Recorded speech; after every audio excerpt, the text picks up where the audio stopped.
datang para peserta Health Talk Rumah Sakit Medistra. Terima kasih atas kehadirannya di acara Health Talk Webinar Series.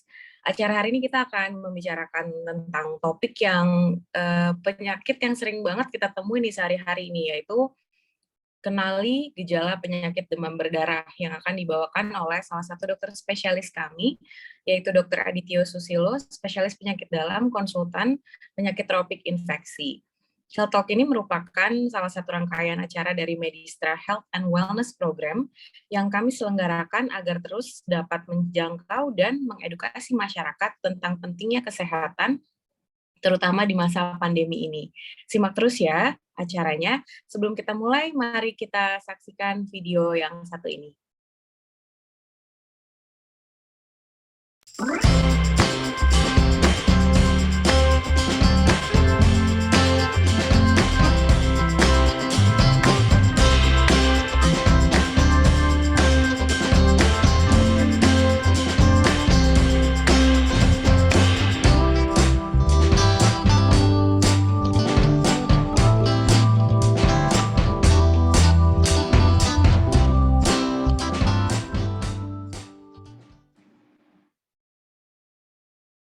Oke, baik. Sebelum memulai, mungkin saya akan sedikit perkenalkan Dr. Adityo, yaitu guru saya, salah satu spesialis di Rumah Sakit Medistra. Beliau ini merupakan staf pengajar dari RSCM FKUI yang menyelesaikan pendidikan dokter umumnya, dokter spesialis penyakit dalam, dan juga konsultan penyakit tropik infeksi dari FKUI. Beliau saat ini aktif berpraktek di Medistra dan merupakan staf medis dan anggota komite medis kami juga. Selain itu, beliau juga merupakan staf medis di KSM Ilmu Penyakit Dalam FKUI RSCM. Dan mungkin beberapa kali kemarin kita lihat Dr. Adit aktif juga karena beliau merupakan anggota dari tim pakar medis Satuan Tugas COVID Nasional. Selamat siang, Dr. Adit. Selamat siang, Dr. Marcella. Ya, terima kasih Dr. Adit waktunya, dokter yang sibuk sekali masih menyempatkan untuk berbincang-bincang sama kita nih, dokter. Iya, tentu. Terima kasih, Dr. Marcella, undangannya. Oke, baik Dr. Adit.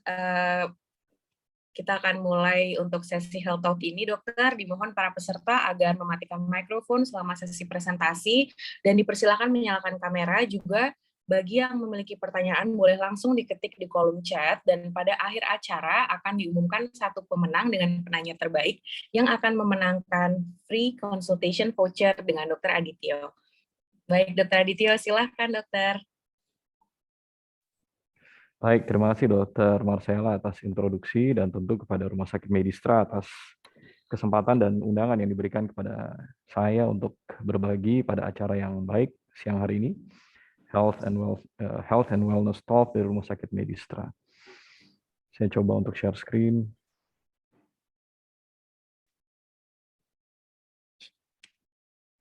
Sudah bisa dilihat slide-nya, Dr. Marcella? Ya, sudah dok. Baik. Saya mulai. Assalamualaikum warahmatullahi wabarakatuh. Selamat siang. Salam sejahtera untuk kita semua. Saya diberikan tugas untuk berbagi mengenai bagaimana caranya kita bisa mengenali gejala penyakit demam berdarah denggi. Yang saya yakin Bapak, Ibu, mungkin ada sejawat juga yang hadir di sini, tentu kita semua sudah sering mendengar penyakit DBD sudah dari awal lah ya, karena ini penyakit endemi di negara kita yang merupakan negara tropis. Dan seringkali kita bertanya, apa sih yang dimaksud dengan penyakit infeksi dan apa itu penyakit tropik gitu ya.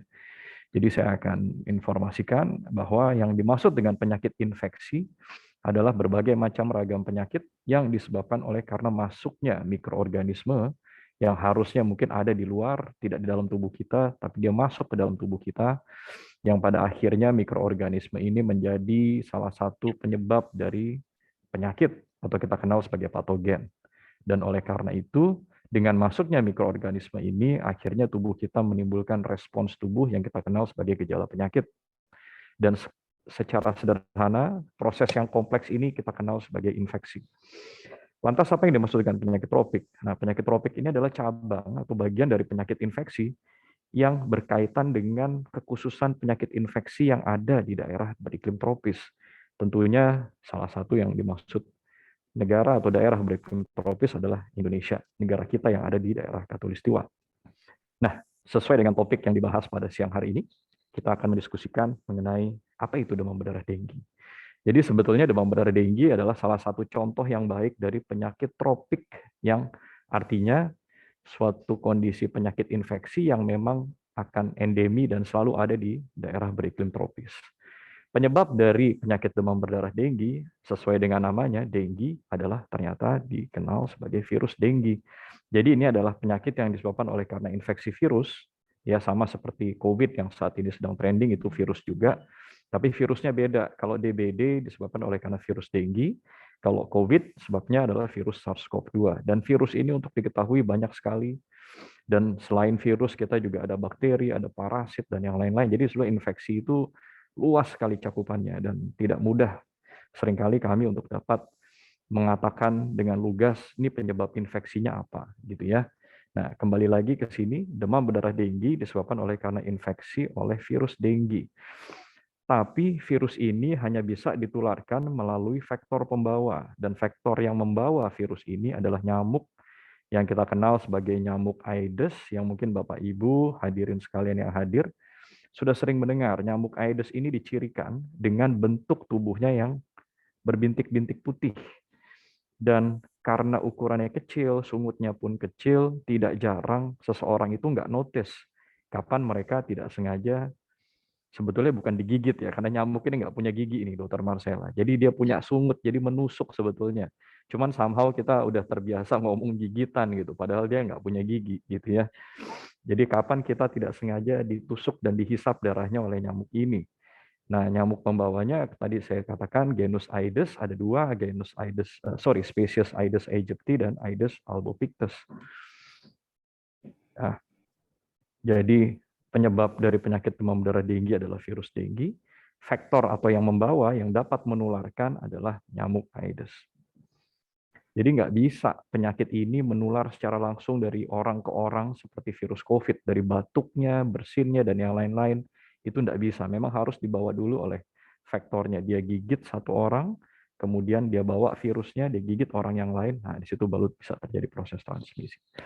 Dan ini yang tadi saya sampaikan, daerah beriklim tropis memang tidak jauh-jauh dari garis khatulistiwa, garis ekuator. Dan tentu negara kita ya letaknya di garis ekuator. Jadi kalau kita bisa melihat negara-negara atau daerah yang endemi terhadap virus denggi, itu adalah tempat-tempat yang memang berada di garis ekuator. Tentunya negara kita.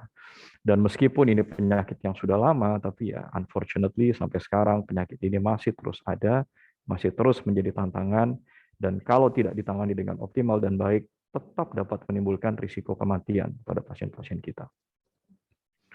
Dan salah satu hal yang akhirnya mempermudah risiko penularan dari penyakit ini, tentu yang pertama kita berkaitan dengan iklim, di mana pada saat terjadi penghujan panas seperti ini, disinilah titik di mana si nyamuk Aedes ini dapat tumbuh dan berkembang.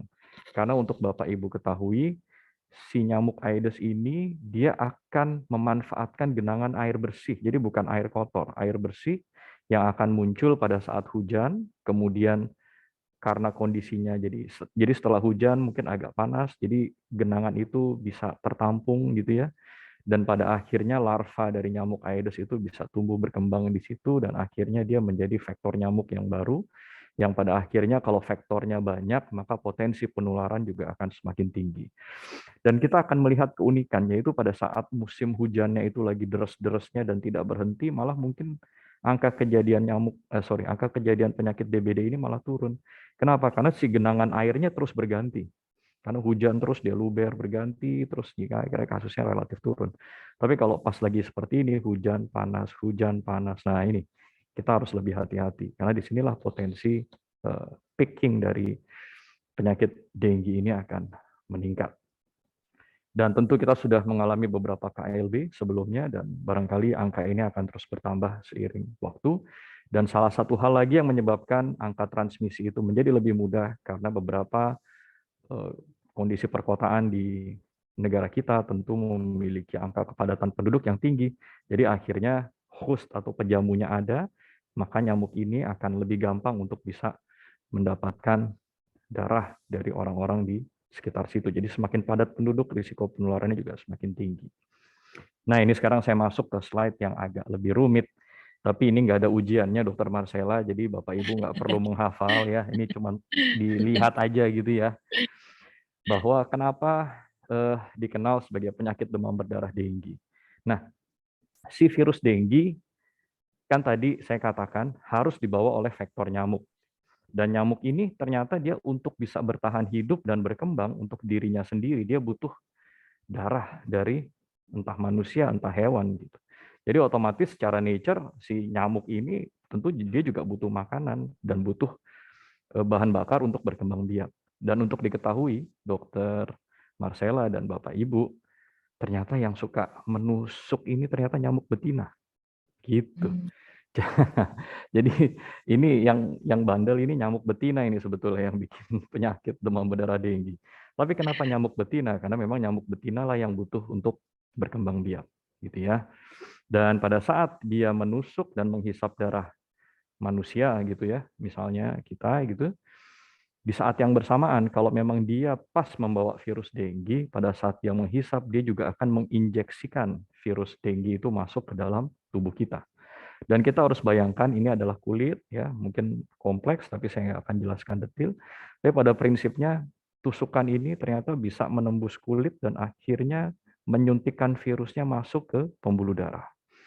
Dan pada saat kita mencoba memperbesar gambaran ini, jadi ini dinding pembuluh darah yang berbatasan dengan lapisan kulit yang ada di permukaannya, maka virus-virus yang disuntikkan tadi ternyata dia akan mampu menimbulkan respons bangkitan peradangan.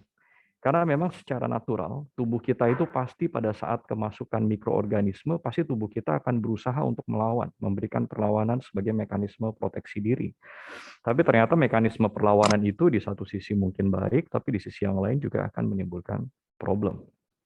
Di mana salah satu problem yang dapat terjadi adalah mekanisme peradangan yang sedemikian hebat yang terjadi di dinding pembuluh darah ini yang pada akhirnya menimbulkan, Bapak Ibu bisa bayangkan dinding pembuluh darah kita ini dilapisi oleh endotel, sel-sel endotel, sel tipis yang tujuannya meregulasi pergerakan cairan antara pembuluh darah dan jaringan. Nah, pada saat terjadi proses peradangan ini, maka celah endotelnya bisa melebar. Dan pada saat ini melebar, maka cairan yang ada di dalam pembuluh darah itu bisa keluar. Ya, bisa bocor gitu kalau kita bilang. Jadi bocornya itu bukan bocor keluar tubuh, tapi bocor dari dalam pembuluh darah masuk ke jaringan, ya. Nah, salah satu komponen darah yang berperan penting di dalam proses defense dari mekanisme ini adalah platelet. Platelet inilah yang kita kenal sebagai trombosit. Nah, trombosit ini akan digunakan untuk menjadi penyumbat dari daerah-daerah endotel yang mengalami pelebaran oleh karena proses peradangan dari virus Dengue itu sendiri. Dan oleh karena itu, kita bisa bayangkan semakin berat proses peradangannya, maka tentu trombosit yang akan terpakai juga akan semakin banyak. Dan oleh karena itu, kalau kita bisa pahami secara sederhana, dinding pembuluh darah adalah medan tempur dari virus Dengue dan dari penyakit demam berdarah itu sendiri.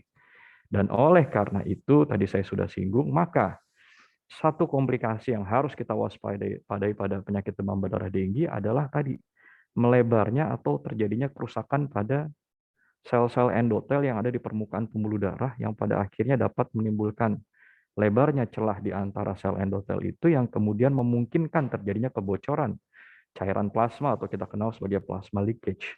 Dan manakala proses ini tidak dikontrol dengan baik, maka pasien akan punya risiko untuk jatuh kepada kondisi shock, yaitu kondisi di mana tekanan darah turun karena cairan yang bergeser dari dalam pembuluh darah keluar ke jaringan terlalu banyak. Dan ini adalah komplikasi pertama yang harus diwaspadai pada Dengue. Dan tentu komplikasi yang kedua, tadi saya sudah singgung, trombosit akan banyak terpakai. Semakin berat peradangan, maka trombosit akan semakin banyak terpakai. Ditambah dengan mekanisme kompleks yang lain, kerusakan trombosit, gangguan potensi, gangguan di sumsum tulang, dan yang lain-lain. Ini semua akan menyebabkan turunnya trombosit. Dan semakin rendah kadar trombosit, kita tahu trombosit ini berperan di dalam menghambat risiko proses perdarahan dalam tubuh kita. Maka kalau trombosit semakin rendah, maka tentu potensi berikutnya yang dapat terjadi adalah potensi perdarahan. Jadi kalau kita bisa sederhanakan, dua komplikasi potensi bahaya yang dapat timbul pada demam berdarah, yang pertama adalah risiko shock, turunnya tekanan darah, dan yang kedua adalah risiko terjadinya perdarahan. Dan semua ini terjadi karena kerusakan yang terjadi di dinding pembuluh darah kita yang disebabkan karena invasi dari virus dengue itu sendiri. Nah, pertanyaan berikutnya, kalau Bapak Ibu datang ke dokter, misalnya ketemu saya gitu, atau mungkin ada konsultan tropik infeksi yang lain atau spesialis penyakit dalam yang lain, pasti nanti Bapak dan Ibu akan diminta untuk menghitung hari. Jadi ditanya menghitung hari ini bukan untuk nyanyi lagunya Krisdayanti gitu, Dokter Marcella, bukan.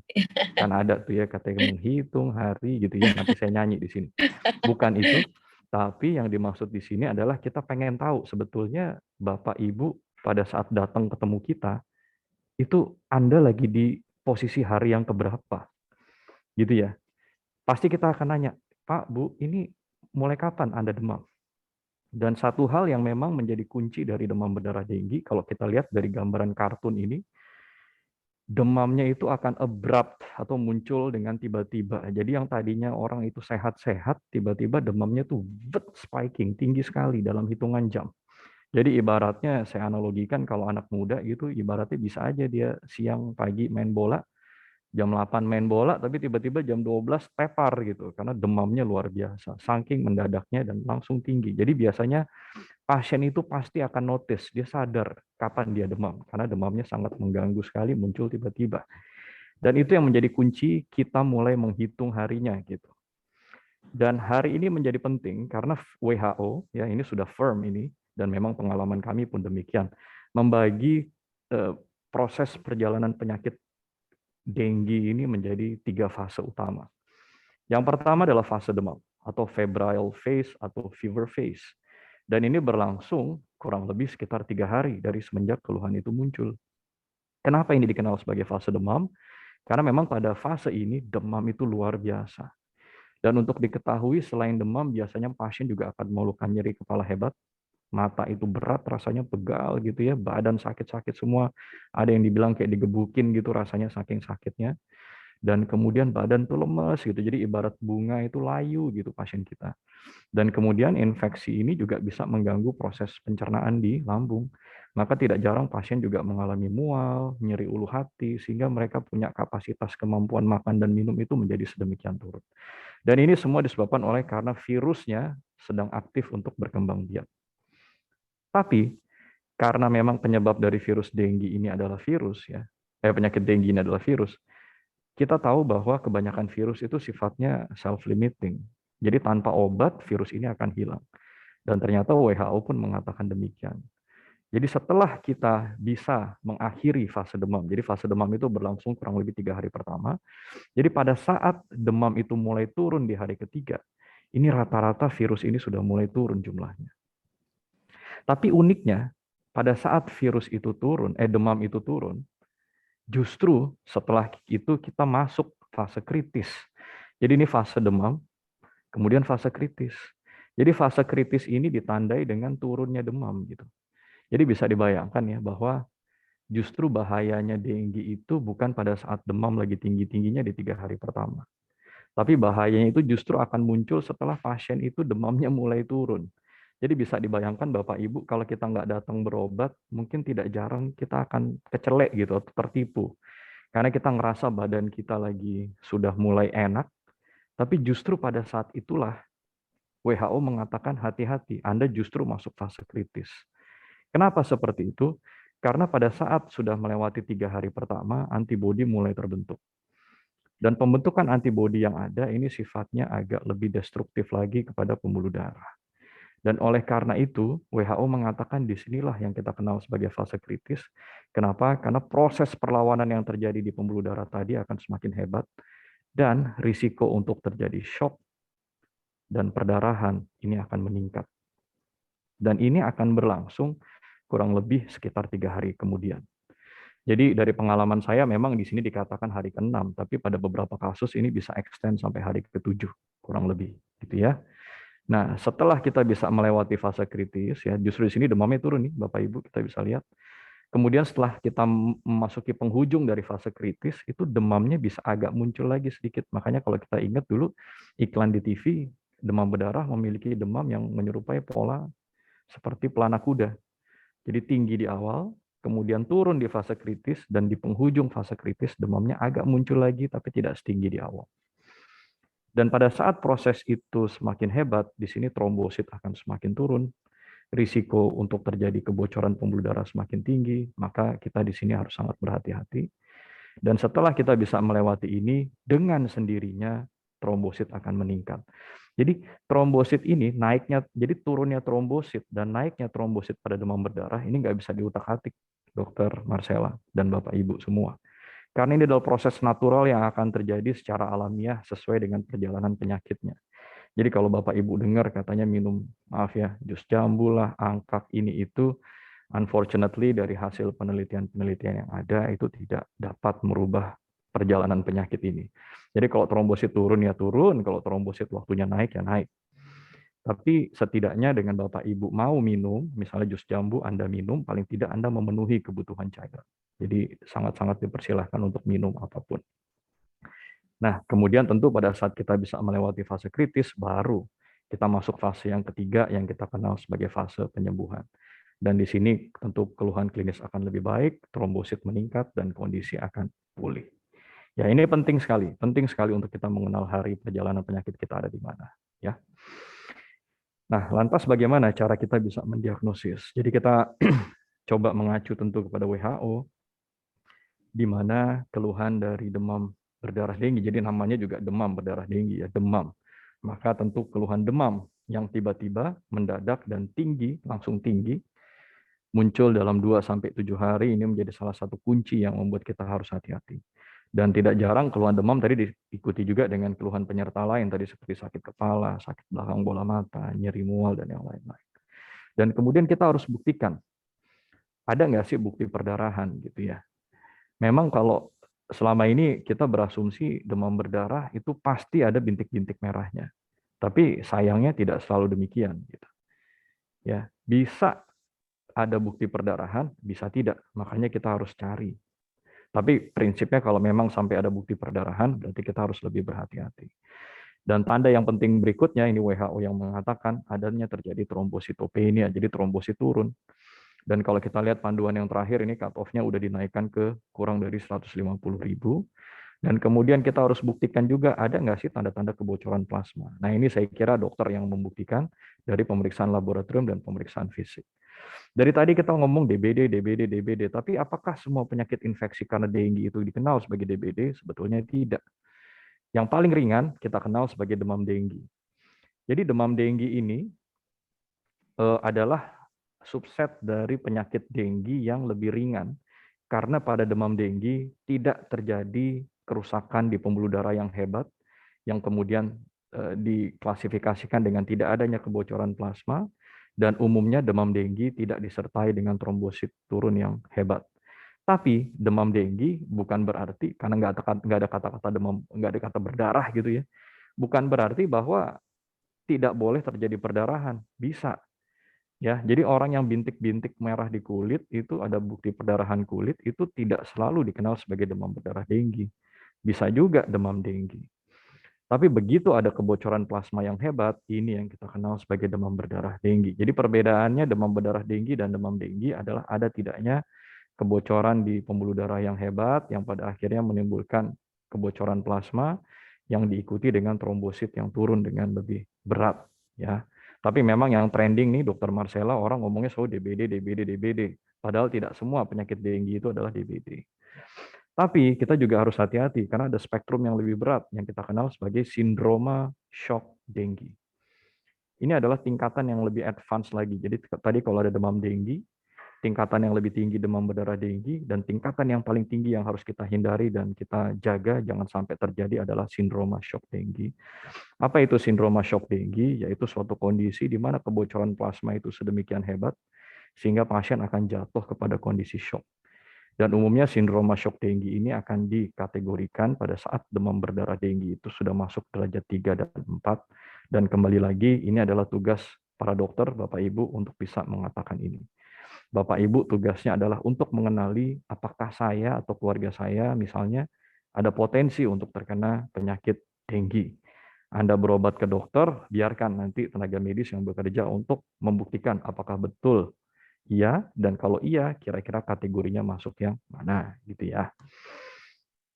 Dan ada beberapa tanda-tanda keluhan yang membuat kita harus lebih berhati-hati lagi kalau kita berhadapan dengan penyakit dengue. Yang pertama adalah nyeri perut yang hebat, disertai dengan muntah-muntah hebat, sehingga makanan minum nggak ada yang masuk gitu.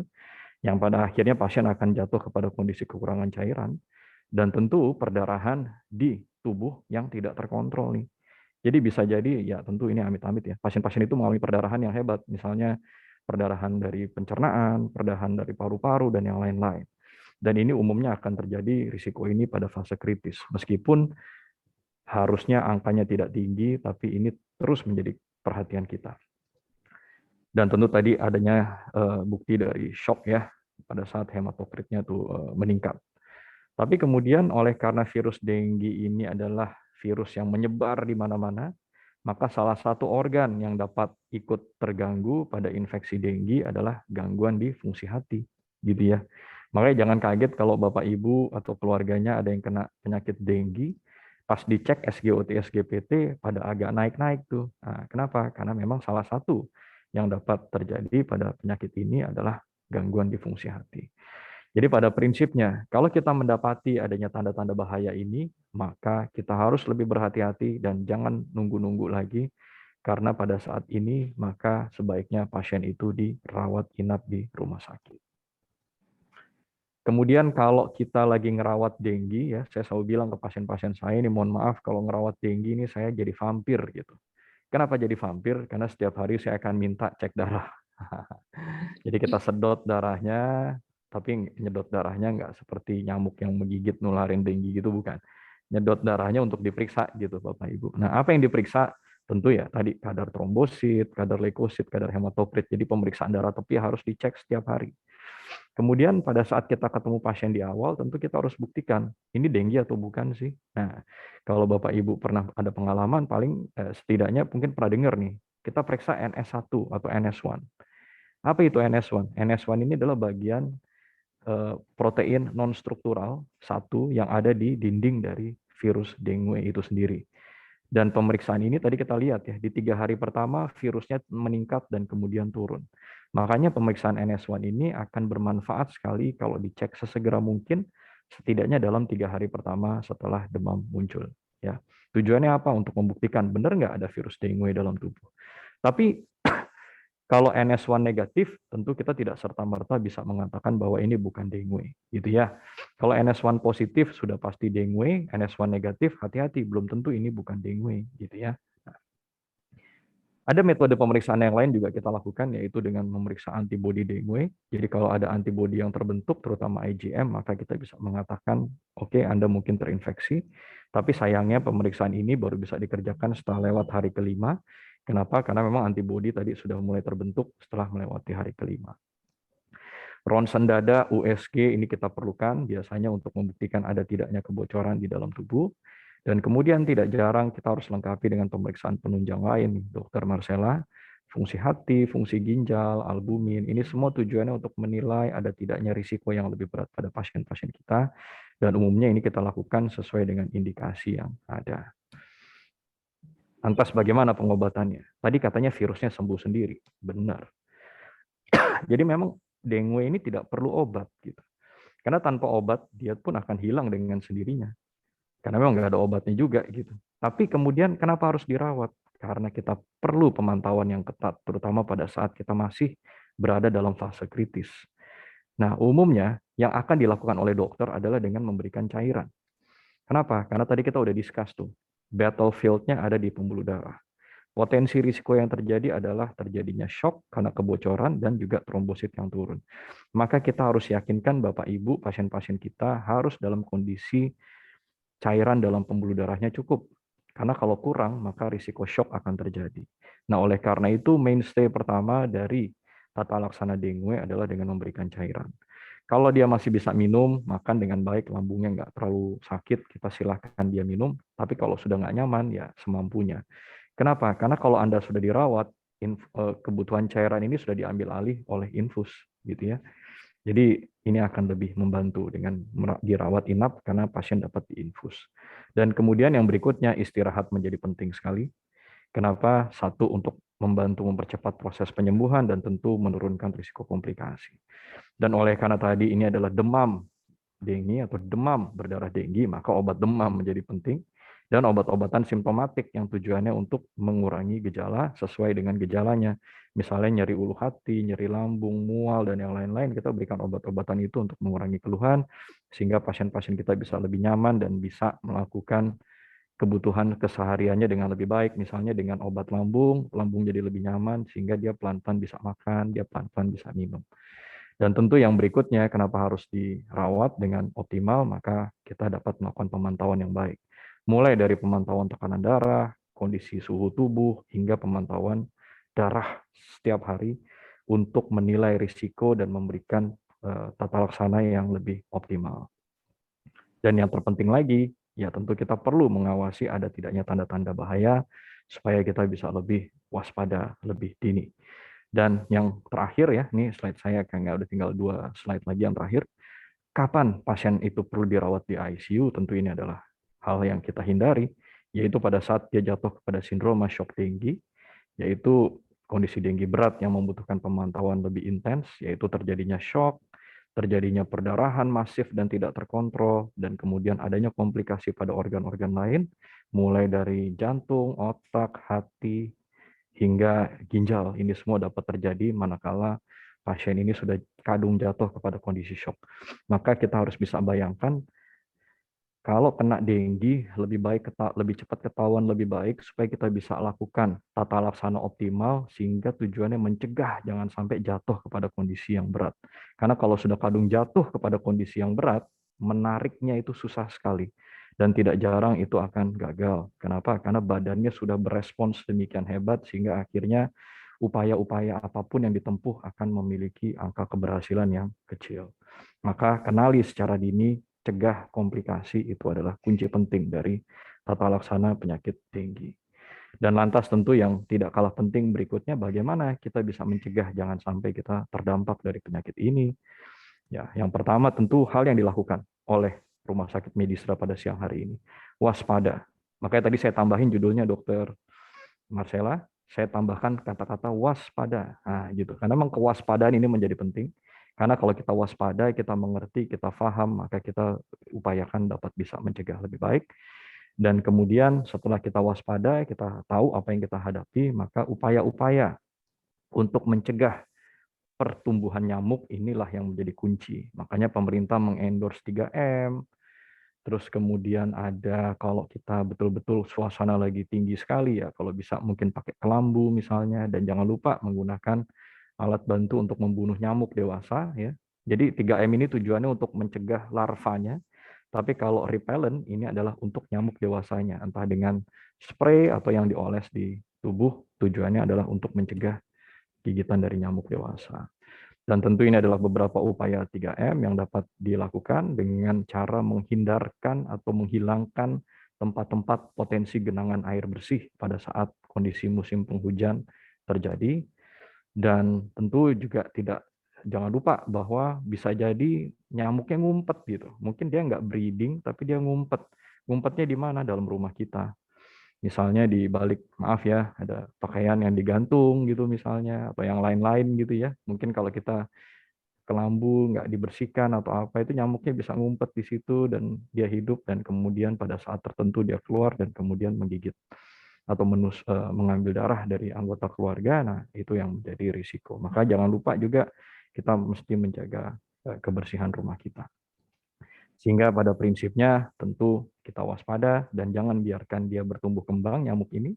Karena kalau nggak ada nyamuknya, maka si virus ini nggak bisa menularkan. Karena dia hanya bisa menularkan melalui gigitan atau tusukan nyamuk ini. Makanya dibilang, if they breed, kalau mereka tumbuh kembang, you bleed, kita yang berdarah. Gitu ya. Jadi kita sama-sama cegah tumbuh kembang ini. Dan bagaimanapun mencegah tentu lebih baik daripada mengobati. Saya kira demikian yang dapat saya sampaikan, Dr. Marcella. Ini slide-nya sederhana sekali, karena memang audiens kita kemungkinan besar adalah kebanyakan yang awam, mudah-mudahan dapat dimengerti. Saya kembalikan kepada Dr. Marcella. Terima kasih. Ya. Terima kasih banyak Dokter Adit untuk penjelasannya yang sangat lengkap ya Dokter. Menurut saya sih saya dapat banyak ilmu yang baru dan juga ini kan sering kita ketemu ya Dok penyakitnya Dok. Dan kayaknya ini karena sering kita ketemu nih Dok, yang nanya udah banyak banget nih Dok. Coba saya sebutin ya Dok untuk pertanyaannya, mungkin kita bisa masuk ke sesi tanya jawab. Yang pertama kita mulai pertanyaannya dari Ceria Lim. Siang Dok, apa gejala paling jelas yang membedakan demam berdarah dan tipes? Karena seringkali ketukar Dok antara DBD sama tipes. Baik, terima kasih Ibu Ceria Lim. Ibu atau Bapak? Ibu kayaknya ya, kalau ceria Ya, ya. Nggak mungkin Bapak-Bapak ceria namanya. Terima kasih Bu Ceria atas pertanyaannya. Jadi memang ini adalah pertanyaan yang sulit untuk bisa dijawab. Kenapa? Karena dua-duanya gejalanya itu sama-sama demam. Tapi kalau kita bisa perhatikan dengan lebih detail, tadi saya katakan, kalau dengue ini penyebabnya virus. Dan salah satu kunci penting di dalam gejala demam yang muncul pada dengue itu demamnya muncul mendadak dan langsung tinggi gitu. Sementara kalau typhoid ini saya luruskan, mungkin bukan typhus, kita ngomongnya bukan tipus tapi typhoid ya. Karena kalau kita ngomongnya tipes itu artinya rickettsia. Agak beda tuh beda, penyakitnya. beda penyakit. Yang kita maksud adalah typhoid ya. Nah, saya mungkin awam sering ngomongnya tipes-tipes gitu, tapi mungkin saya luruskan di sini yang sebaiknya kita sampaikan adalah typhoid. Nah, kalau typhoid itu penyebabnya bukan virus, dia penyebabnya adalah bakteri. Dan kalau bakteri itu biasanya demamnya tidak muncul mendadak dan dia akan naik secara bertahap. Makanya mungkin kalau Bu Ceria baca-baca gitu ada pola demam yang namanya step ladder fever. Jadi demamnya itu mengikuti pola anak tangga, di mana dari hari ke hari demamnya makin tinggi gitu ya. Jadi beda. Kalau dengue itu dia demamnya langsung tinggi. Tapi kalau demam typhoid dia umumnya munculnya pelan-pelan dan makin hari makin tinggi. Dan salah satu juga yang bisa menjadi penanda demam pada typhoid itu dikatakan dia punya pola typhoid inversus pattern. Jadi pola yang terbalik pada demam typhoid. Yang dimaksud terbalik itu apa? Ya, malam hari cenderung lebih tinggi demamnya dibandingkan siang hari. Gitu ya. Jadi kalau demam typhoid, demamnya naik pelan-pelan, mengikuti anak tangga, makin hari makin tinggi, dan biasanya malam hari lebih cenderung demam dibandingkan pagi siang hari. Nah, ini yang sederhana untuk bisa membedakan. Terus yang kedua, typhoid itu bakteri yang masuknya dari pencernaan. Maka gejala berikutnya yang lebih sering pada demam typhoid adalah gejala pencernaan. Jadi tidak jarang pasien-pasien typhoid itu mengalami konstipasi, jadi susah buang air besar, atau malah mungkin mereka jadi diare-diare gitu. Nah, ini juga menjadi salah satu penanda yang bisa kita gunakan untuk lebih mencurigai typhoid daripada demam berdarah dengue. Tapi ini saya berbicara yang classic pattern. Dan memang pada manusia tidak selalu semuanya classic. Bisa jadi mereka rancu, kecampur-campur gitu. Nah, makanya disinilah Bu Ceria perlu berobat supaya bisa dicek hasil pemeriksaannya. Sebetulnya kita juga memanfaatkan lab itu untuk membantu mengarahkan diagnosis gitu ya. Makanya biasanya dokter akan cek mungkin NS1-nya atau IgG IgM dengue atau mungkin kalau dia curiga typhoid bisa ditambahkan Widal atau IgM salmonella gitu ya. Nanti di situ akan membantu untuk membedakan. Saya kira demikian untuk Bu Ceria. Terima kasih Dokter Marcella. Ya, jadi intinya sih mesti harus berobat ya Dok, karena kan kita mesti tahu juga gitu selain demam ada gejala apa, kemudian kita juga mesti periksa fisiknya dan labnya juga ya Dok. Iya, betul. Iya. Dok, ini ada pertanyaan dari Danang Setiawan. Dok, apa ada cara untuk mengetahui seseorang telah memasuki fase kritis demam berdarah tapi secara awam, Dok? Iya, terima kasih Pak Danang untuk pertanyaannya. Ya, tadi kita perlu menghitung harinya. Oke. Sudah hari keberapa sih dari mulai demam ini muncul? Dan rata-rata kalau kita berbicara data demografis, itu setelah demam hari ketiga. Nah, disitulah pasien dikatakan akan memasuki fase kritis. Tapi kalau hanya dari keluhan saja, tentu kita tidak bisa serta-merta menyimpulkan. Kenapa? Karena kita juga butuh dibantu dengan pemeriksaan laboratorium untuk Ya, membuktikan betul tidak kita sudah dalam fase kritis. Paling ya, tidak kita bisa lihat dari trombositnya, kita bisa lihat dari hematokritnya. Dan tentu dengan evaluasi lebih baik kita bisa mengikuti pola gejala keluhannya. Tapi paling tidak untuk acuan Pak Danang, tadi Anda hitung hari, Anda kenali gejala demamnya, Anda hitung harinya, dan tentu tidak ada cara lain untuk bisa mengatakan kecuali Anda lakukan pemeriksaan laboratorium supaya kita bisa mendefine dengan lebih jelas kira-kira posisinya lagi ada di posisi yang mana. Saya kira demikian. Oke. Dok, ini ada pertanyaan menarik nih dari Mas Sheila. Eh, izin bertanya, apakah ada pencegahannya dengan vaksin DBD? Karena kan tadi kita pencegahannya kita 3M dan lain-lain, tapi kalau vaksinnya bagaimana dok kalau demam berdarah? Baik, terima kasih. Ini pertanyaan yang baik dan sulit untuk dijawab karena memang data-data penelitiannya menunjukkan hasil yang beragam. Ya, memang kita mengenal ada vaksin yang pernah dikembangkan untuk dengue yaitu Dengvax. Dan kalau dilihat dari studinya, ternyata angka efektivitasnya tidak terlalu tinggi. Angkanya ada di kisaran ya 55 sampai 65%. Dan dikatakan dari studi bahwa yang memiliki manfaat untuk bisa mendapatkan efek proteksi itu ternyata adalah pada kelompok usia 9 sampai 16 tahun. Jadi kalau di bawah 9 tahun akan ada risiko, di atas 16 tahun dikatakan tidak terbukti bermanfaat. Tapi pun kalau dia bermanfaat, ya tadi pada rentang usia 9 sampai 16, pun kalau bermanfaat, angka manfaatnya juga nggak tinggi-tinggi banget. Tadi kisarannya hanya sekitar 65% lah, kurang lebih. Jadi artinya memang sampai saat ini vaksin dengue itu masih menjadi tantangan. Agak beda sama COVID nih, makanya saya bilang COVID ini Ya, vaksinnya hebat. Kenapa? Penyakit baru muncul, orang bergerak cepat, dan ternyata kita bersyukur ketemu vaksinnya, dan ternyata vaksinnya memiliki efektivitas yang baik. iya, Setidaknya untuk mencegah risiko terjadinya perburukan. Bukan untuk mencegah risiko untuk tidak tertular. Gitu iya, ya. iya. Gitu. Jadi Jadi it's a bit kalau kompleks yang lah kalau untuk yang ini. vaksin dengue itu, jadi sekarang di negara itu belum ada ya dok, dimanapun ya dok ya, yang approve gitu. Iya, karya sebetulnya tadi karena studinya masih belum firm, dan pun kalau iya angka efektivitasnya tidak terlalu tinggi, dan pun lagi-lagi kalau iya rentang usia yang dapat memanfaatkan itu sempit sekali, 9 sampai 16 tahun. Dan inilah yang akhirnya membuat kenapa vaksin dengue itu tidak marak pemanfaatannya. Iya. Gitu. Kemudian dok, ini ada pertanyaan dari Wina, bagaimana pertolongan pertama di rumah saat mengalami gejala penyakit demam berdarah? Oke. Baik, pertanyaannya baik sekali. Jadi ya tadi saya sudah sampaikan mainstay dari penyakit ini adalah memberikan cairan. Maka salah satu kunci penting kalau memang kita mau apa istilahnya mau manage, mau maintain di rumah adalah tentu asupan cairannya harus diperhatikan. Ya kalau di rumah berarti nggak diinfus gitu ya, kan nggak Iya, mungkin diinfus di rumah gitu ya. Jadi di banyak rumah itu. berarti minum. Nah berarti minumnya mesti digenjot. Genjotnya berapa? Tadi saya sudah singgung ya, mungkin sekitar 2,5 liter per hari. Tapi yang Iya, menjadi kendala, tidak jarang pasien demam berdarah dengue itu lambungnya ikut terdampak. Jadi boro-boro disuruh minum 2,5 liter gitu ya. Ngelihat makanan minuman aja udah mau muntah. iya, Nah, iya, iya, iya, itu iya, yang sering akhirnya kayak membuat gitu ya dok. betul.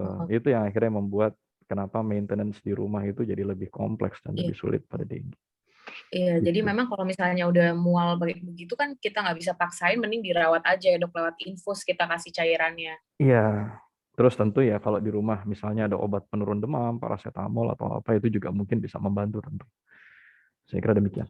Agar lebih enak ya. Oke. Mm-mm. Dok, ini ada pertanyaan dari Reddy, dok. Apa saja dampak resiko jangka panjang jika gejala demam berdarah tidak ditangani dengan tepat, dok?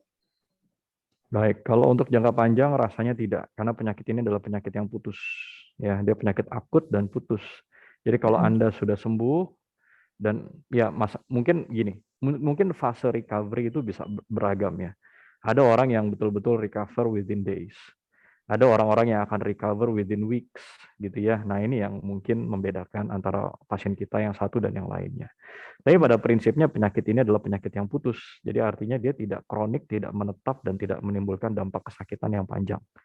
Dan dari pengalaman saya, proses recovery mungkin paling lambat itu pernah berlangsung sampai sekitar 1-2 bulan.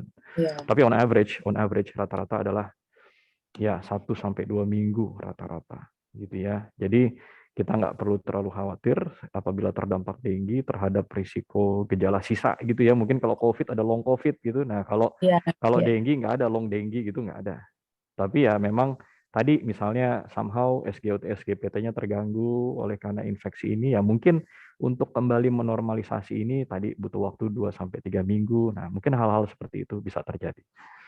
Saya kira demikian. Oh, iya dok. Dok, ini pertanyaan dari Hana. Tadi si dokter sempat mention juga ya mengenai biji jambu ya. Konsumsi biji jambu kluthuk bagi penderita DBD itu sebenarnya kan tadi dokter bilang nggak masalah ya kalau kita mau konsumsi. Tapi itu kan kadang ada pasiennya yang mengeluh mah gitu ya kalau bahasa awamnya dok. Itu aman nggak sih dok kalau minum jus jambu itu? Ya, jadi Bu Hana ya atas pertanyaannya terima kasih. Untuk dibilang aman ya aman. Tapi memang kembali lagi tergantung dari kondisi lambungnya. Lambungnya bisa terima atau enggak sih gitu. Tapi kalau ditanya jambu kluthuk benar nggak bisa menaikkan trombosit? Nah ini yang jawabannya mungkin enggak gitu ya. Tapi paling tidak kita tidak apa istilahnya tidak melarang ini. Kenapa? Karena dengan pasien memiliki niat yang baik untuk mau minum, itu sudah menjadi modal yang penting. Kenapa? Karena kita tahu kita juga butuh cairan, butuh energi dan yang lain-lain. Jadi kalau dia bersemangat minum jus jambu dan kebetulan lambungnya tahan ya dipersilahkan. Gitu ya. Silakan. Tujuannya adalah untuk memenuhi kebutuhan cairan, tapi bukan Cairan, untuk menaikkan trombosit. Gitu. betul.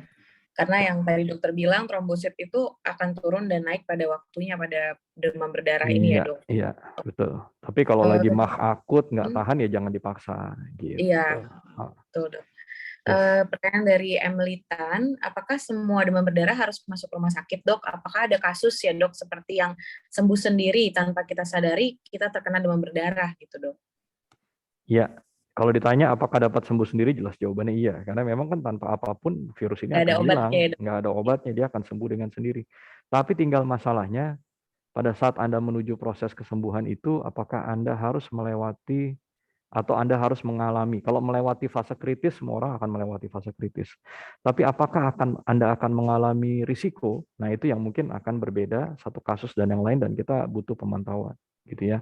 Jadi kalau ditanya bisa nggak demam berdarah di rumah? Bisa. Tapi tentu kalau Anda di rumah aja dan Anda tidak memeriksakan diri, tentu Anda nggak tahu sebetulnya apa yang terjadi dalam tubuh Anda. Terutama pada saat Anda melewati fase kritis. Dan tentu kalau nggak tahu apa yang terjadi secara real, maka kita tidak bisa mengantisipasi kalau terjadi risiko komplikasi, gitu ya. Karena nggak ada pemantauan kalau di rumah. Dan kalau Anda bisa melewati dengan aman, ya tentu aman. Tapi kalau kebetulan Anda dapat yang nggak aman, nah komplikasi terjadi pada fase kritis dan tentu di sini yang tadi saya bilang, menolong akan lebih mudah apabila kita bisa lakukan sejak awal dibandingkan kalau sudah jatuh kepada kondisi yang berat baru kita tarik. Itu akan lebih sulit. Iya Gitu. betul. Jadi memang saya pribadi paling tidak menyarankan kalau memang kena dengue ya paling tidak Anda berobat, Anda pemeriksakan diri, dan kalau memang semuanya masih aman, silahkan untuk di rumah, tapi jangan lupa untuk memantau perkembangan. Dan salah satu upaya memantau perkembangan itu memang mau nggak mau, suka nggak suka, ya kita harus pantau perkembangan trombosit. Jadi mau nggak mau, kalau Anda di rumah pun ya Anda harus cek trombositnya secara serial. Karena kalau Iya ini tidak dilakukan, maka kita nggak tahu ini Anda betul aman atau tidak. Dan betul. manakala trombosit sudah turun di bawah 150.000, apalagi di bawah 100.000, kalau menurut saya dan menurut WHO, sebaiknya Anda rawat, karena di situ akan terjadi komplikasi yang lebih berat. Saya kira Iya. demikian. Betul. Jadi kita mau nggak mau kalau di rumah itu kita sering minta pasiennya untuk setiap hari pergi ke lab ya dok kalau misalnya mau tetap di rumah gitu, misalnya masih aman. Ya, betul. Oh, Tetap harus dok ada ini pemantauan. betul dok ini ada pertanyaan nih dok. Dari Lexia Triana, izin bertanya dok, apakah tanda pada pasien atau mungkin hasil lab yang mengindikasikan pasien harus segera ditransfusi Nah, trombosit dok? Nah, ini ini menarik nih. pertanyaan yang bagus nih. Kenapa? Ya, Karena memang untuk saat ini, menurut panduan aturan main dari WHO dan dari beberapa organisasi kesehatan dunia yang lain gitu ya, transfusi trombosit ternyata tidak lagi menjadi pilihan. oke. Ya, kenapa? Karena kalau kita membabi buta melakukan transfusi trombosit, justru ini akan menjadi pisau yang bermata dua. Artinya apa? Artinya kita mungkin malah tidak mempercepat risiko perjalanan, tidak membantu proses perjalanan penyakit, malah kita akan menyebabkan komplikasi di kemudian hari. Ya, makanya transfusi trombosit itu tidak menjadi mainstay treatment. Beda sama mungkin di awal-awal zaman dulu gitu sebelum ada hasil studi-studi terbaru. Tapi apakah tetap ada tempatnya untuk transfusi trombosit? Tetap ada.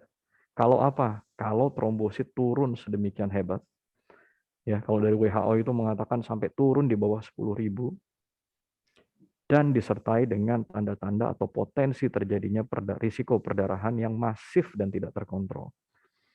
Jadi kalau itu tidak terjadi, tentu transfusi trombosit tidak dilakukan. Karena istilahnya risikonya akan lebih besar daripada manfaatnya. Tapi kalau trombosit di bawah 10.000 dan kemudian kita bisa membuktikan atau bisa menilai ada risiko perdarahan masif dan tidak terkontrol, maka transfusi trombosit akan ada tempatnya.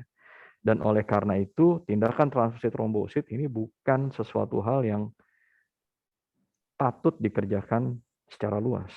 Karena ini sangat tailor made gitu. Dan sangat case by case yang membutuhkan analisa yang baik dari tenaga medis. Iya. Saya kira demikian. Oke.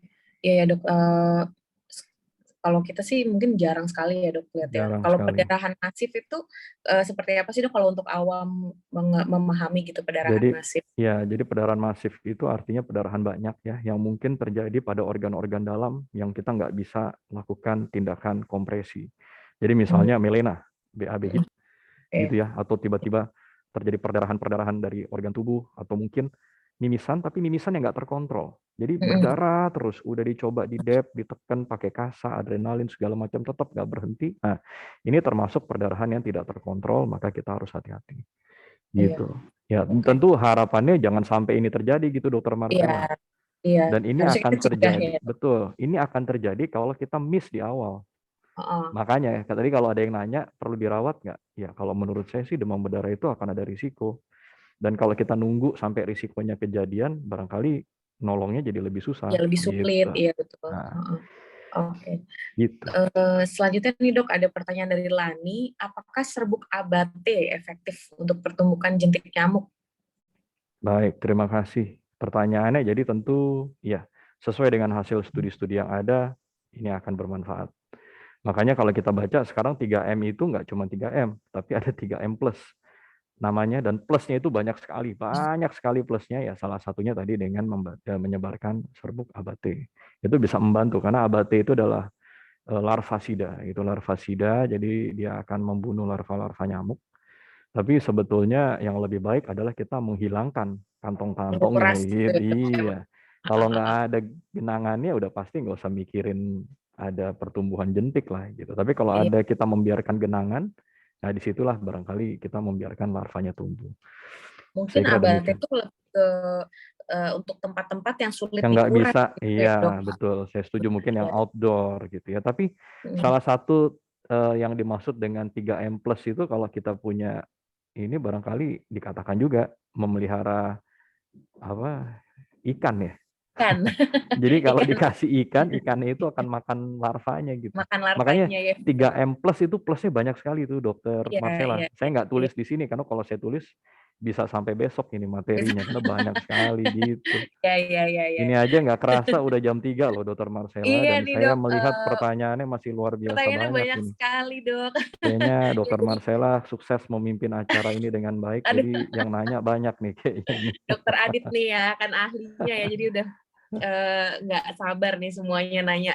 Oke, dokter, jadi mungkin saya mau menanyakan satu pertanyaan, mungkin yang live nih ya dok, pertanyaan terakhir. Ada yang mau nanya live nih, Bu Hana katanya. Bu Hana, saya persilakan untuk menyalakan kameranya dan menanyakan langsung ke dokter Adit.